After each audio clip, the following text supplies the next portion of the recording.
Hello and welcome to MBKM Models. Today we're going to unbox the 1/24th scale Kinetic P-47D. Let's just have a look at the box first. Lovely bit of artwork on the top of the box there with the plane taking off. Let's have a look around the box and see what's written on it. Okay, so we've got a P-47D, Republic P-47D Thunderbolt Razorback. The Republic P-47 Thunderbolt was the largest, heaviest and most expensive fighter in history to be powered by a single piston engine. It was heavily armoured with 8 50 caliber machine guns, 4 per wing. When fully loaded, the P-47 weighed up to 8 tons, and the fighter bomber ground attack rolls could carry 5-inch rockets or a significant bomb load of 2,500 pounds. The P-47, based on the powerful Pratt & Whitney R2800 double Wasp engine, was to be very effective as a short to medium range escort fighter in high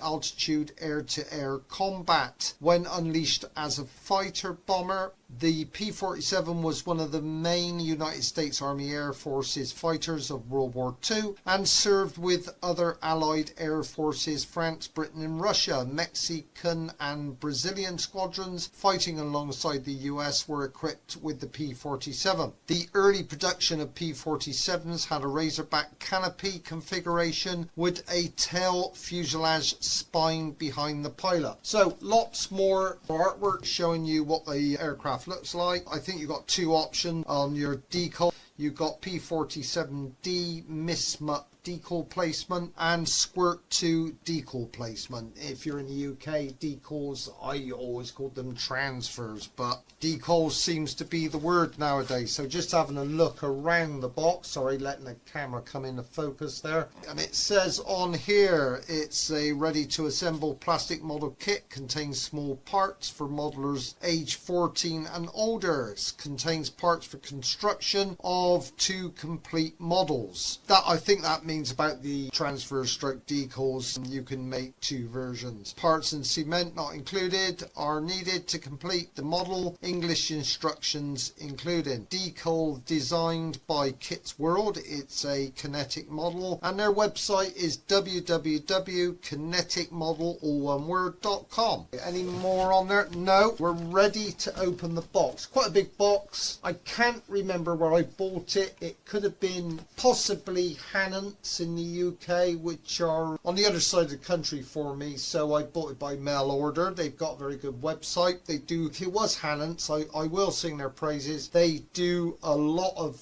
upgrades, parts, canopy masts, etc. They're a good place to go. So let's open the box. Just gently, like I said every time, go careful with the box. Don't get ripping anything apart. I gotta say, it's a lovely piece of artwork on there. That's the Squirt 2 one. So let's have a look at the part. It's big. It's very big. Alright, nicely wrapped. There's the fuselage, and by the looks of it, I'll try and take it out without, I'm gonna have to break a little bit of the plastic bag here. Okay, it's been stuck with tape, so let's have a look. There we go. Just force the tape off. That's big. 1/24th scale. By the looks of it, I hope you can see it. The panel lines are looking very good on it. When you come to paint this and then you want to put your panel wash in, I'm going to hold that up a little bit better so that you can see it. You can see the panel lines there, alright? So nice panel lines on it. Lots of room inside. Fair old bit of room there. I won't pull any more out because that's the other side of the fuselage. Then we've got various bits and pieces. Here's your armaments,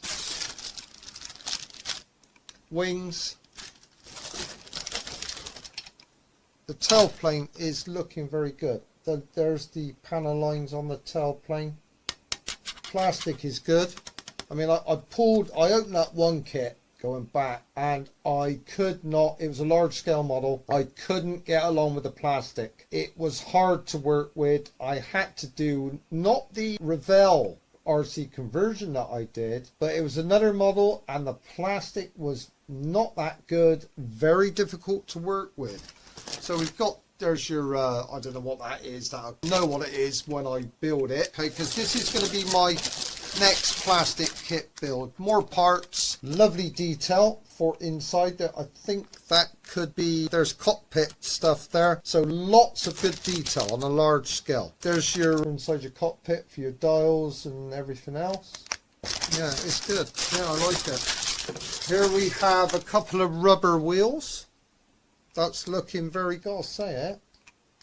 Yeah, I can't remember the price of this kit. It's been hanging around in my home for a while. Lots more parts. Okay, so there's a lot of parts with this one. Here's the canopy. So I'm going to check Hanant's when I come to do this. You've got two canopies here. Obviously, that's going to be for each version. I'm going to check Hanant's for a canopy mask. As one guy says on YouTube, a canopy can make or break a model. You get it wrong, and in some respects, sometimes there's no going back, and it's worth buying a masking set. It really is. I've used them, and they are good. Now, let's have a look. More parts. Here's your Pratt & Whitney double wasp rotary engines, American firm, Pratt & Whitney. They're still going. A lot of American jet fighters now use Pratt & Whitney or General Electric. In the UK, it's Rolls-Royce. And here we have our decal sheet. It's looking very nice. And our instructions. Nice. Let's have a look. I'm saying nice, but I haven't had a look through yet. Clear instructions, pictorial, so wherever you are in the world, you're assembling cockpit, flight deck, whatever you want to call it first.